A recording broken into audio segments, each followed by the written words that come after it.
So we're on our way to Greensboro Airport to go do the pre-buy inspection of the 1974 Cessna 150 Model M that I test flew a week ago.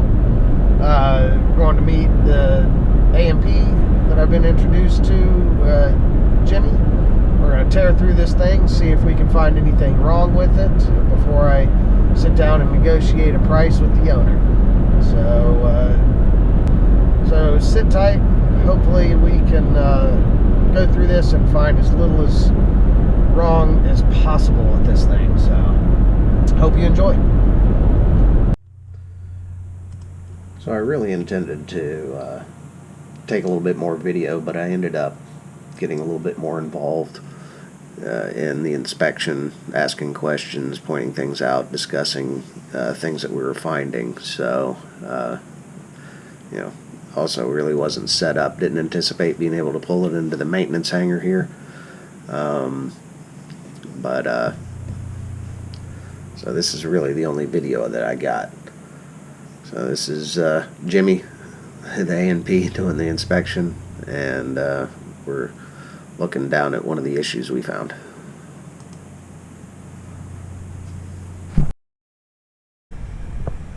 Alright, so just a quick recap. I didn't get to do a lot of filming because I tried to be as involved and in with the aircraft, doing what was being done as possible. So, anyways, we looked through a lot of stuff and we have found a good number of things that need fixes. I don't know. Is it going to be the plane for me? I'd like it to be. It's just going to have to, I'm going to have to get it for a little cheaper than what the guy that's selling it wants. So it's all going to come down to the negotiations. I'll get into what the issues were perhaps a little bit later, but you know, I mean, nothing that's so bad it doesn't fly, but could it be issues down the road? Absolutely. So anyways, little discouraged, but I kind of thought I was going to be at this point. I mean, and it is a 74. There's going to be things that's wrong with it, but there are some things that definitely need addressing, that need taken care of before I take ownership, or the price is going to have to come down so that I can take care of them as soon as I buy it. So anyhow, this is her November 594 Papa Foxtrot. She is a pretty plane.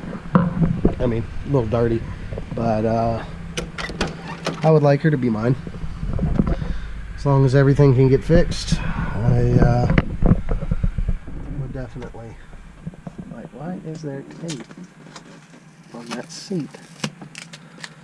No clue. Anyhow,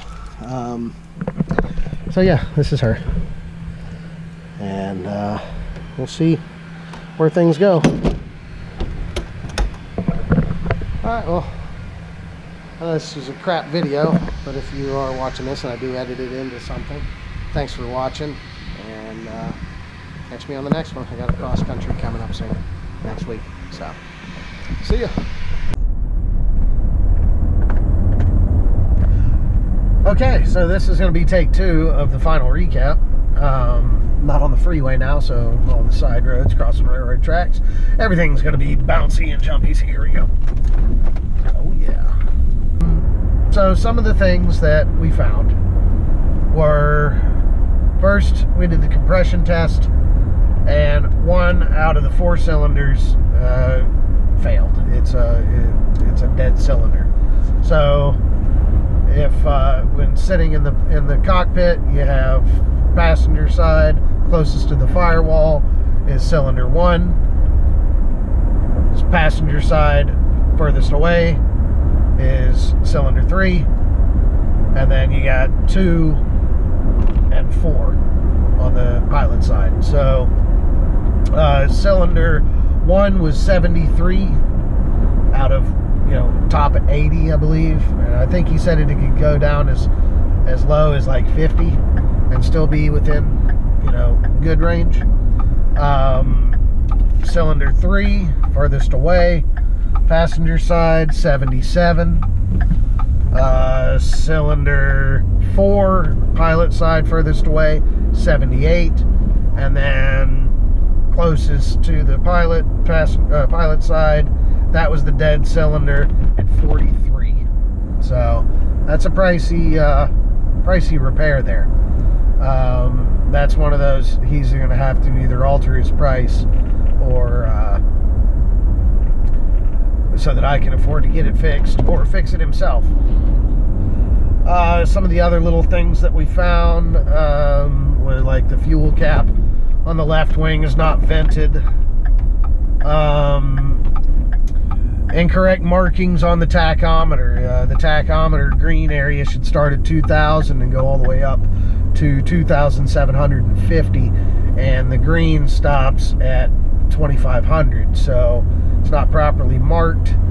There's a short in the master switch. If you press it when it's in the off position, if you continue to press it off, you get an over voltage light on. I think it's just shorting out to the frame. Definitely needs to be fixed. ELT switch failed, so that's a $500 replacement because it can't be fixed. It's some type that's non-serviceable. So I am going to try to insert pictures into this. If I do make this into a video, the pictures I did take, I didn't video as much as I'd like, only because I was trying to be more involved and you know, in there with him, asking questions, poking around, learning more about the airplane. So anyways, behind the seats, and I'll put the picture in here, you peel up the fabric and you're gonna hear some beeping.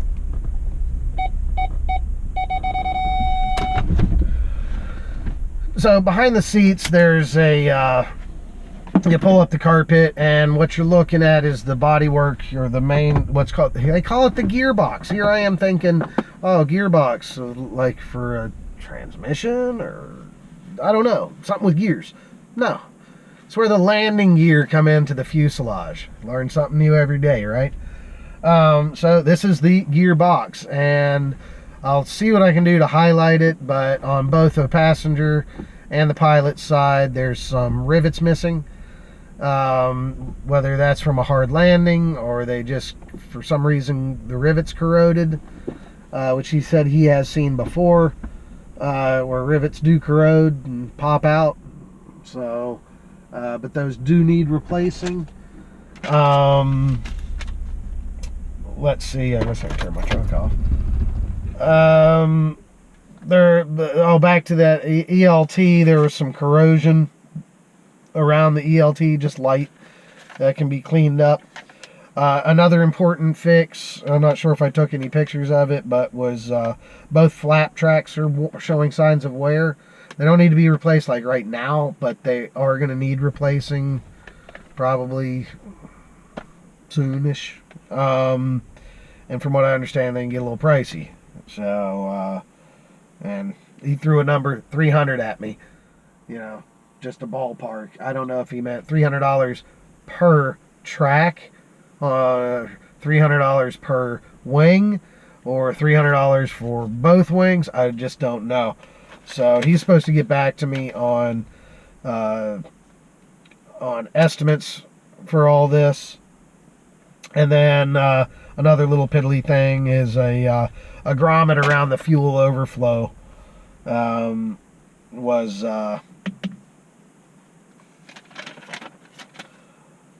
was cracked and half missing.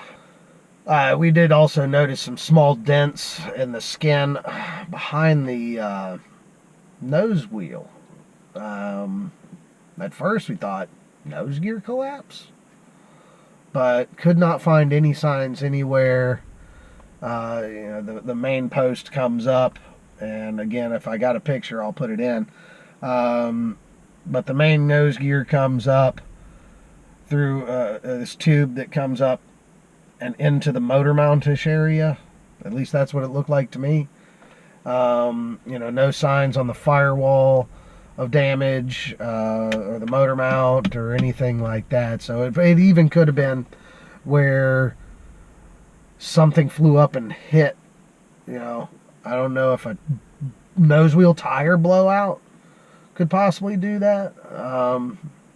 It kind of baffled the mechanic and I, because it almost looked like somebody hit the bottom with a ball peen hammer, and, you know, some about, I don't know, nickel diameter, eighth to almost quarter-inch deep dents in the skin, and only just a couple of them, but they were there. Don't know what they were from. Don't see anything in the log books that indicate the damage. So, of course, that's another thing with the log books. There are some discrepancies in the log books when it came to total time. Just some jumbling around that didn't seem to make sense, and unfortunately, in order for me to weed through it all and go through it all, it's going to take many hours, possibly a few days, to actually read through, go through all the logbooks, sort through everything, understand it. You know, the mechanic and I only took about 30 minutes. You know, I was limited on time to read through the logbooks, mainly checking for any signs of like a crash or anything like that. We didn't see anything like that. So anyways, long story short, you know, we did find some stuff that's wrong with it. That's what I paid this guy for. Is it out of the question of buying the plane? No. Is it out of the question of buying the plane and then having to pay for all these repairs? Yeah. I can't pay this much for the plane and then pay for repairs. So either you're going to have to repair it or come down off the price so I can repair it. That's the short of the long story. Long of the short story? Whichever. It's been a long story. I've been talking for a while. Anyways, alright, so y'all have heard enough of my butt. And I don't like the way I sound on camera anyways.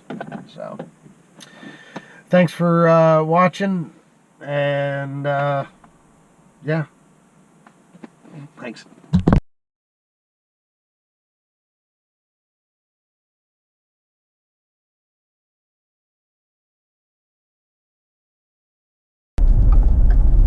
Car weight. Oh God, that's an ugly color on an ugly car. I guess it matches.